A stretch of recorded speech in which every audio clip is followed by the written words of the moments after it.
ఇంకో విషయం చెబుతున్నా, అమ్మాయిలు హీరోయిన్లు ఏ బట్టలు పెడితే వేసుకొని పోతే మనమే దరిద్రం అనుభవించాల్సి వస్తమ్మా. ఏమనుకోవద్దు, హీరోయిన్లు అందరూ మీరు అనుకున్నా నాకు పోయేది లేదు, లాగి పీకుతాం మనం, అది వేరే విషయం. కానీ మీ అందం చీరలోనూ, మీ అందం నిండుగా కప్పుకునే బట్టల్లోనే ఉంటుంది తప్పితే సామాను కనపడే దాంట్లో ఏముండదు.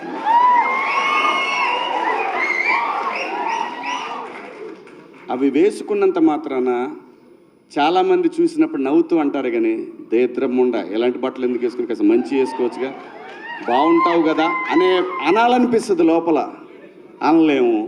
అంటే మళ్ళీ స్త్రీ స్వాతంత్రం లేదా స్వేచ్ఛ లేదు. స్త్రీ అంటే ప్రకృతి, ఎంత అందంగా ఉంటే అంత గౌరవం పెరిగిద్ది. ఈ ప్రకృతి అద్భుతంగా ఉంటుంది. అలాగే స్త్రీ మా అమ్మ చక్కగా ఎప్పటికీ గుండెల్లో కనపడతా ఉంటుంది, ఒక సావిత్రమ్మ కానీ ఒక సౌందర్య కానీ. అలాగే ఈ జనరేషన్లో ఇంకా చాలామంది, రష్మిక, చాలామంది అమ్మాయిలు ఉన్నారు. వీళ్ళందరూ ఇంపాక్ట్ క్రియేట్ చేశారు కాబట్టి అమ్మటే చెప్పగలుగుతున్నాం.